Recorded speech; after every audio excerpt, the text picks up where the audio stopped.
माया, प्रेम, आपलेपणा हा फक्त आपल्याला माणसातच नाही तर अगदी मुक्या प्राण्यांमध्ये सुद्धा जाणवतो.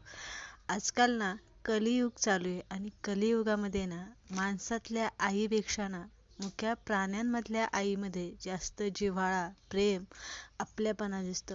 ह्या मुक्या मांजरीवरूनच तुम्हाला हा व्हिडिओ पाहून समजलं असेल. आपली 3 लेकरं बाहेर छान पाऊस पडतोय आणि उभीसाठी लेकरांना जवळ घेऊन त्यांना माया करते, प्रेम करते आणि ही मांजरीची 3ही पिल्लं अगदी प्रेमाने आईच्या खांद्यावरती लोळताना दिसते. हे प्रेम ना माणसातल्या आईमध्ये जर राहिलं ना तर मुलांना, बारीक छोट्या मुलांना अनाथ आश्रमात, रस्त्यावरती, गटारामध्ये आपल्याला बघायला अजिबात मिळणार नाही. कळत नाहीये की ह्या माणसातल्या आईला हे मायापणा कधी जाणवेल आणि कधी उमलेल.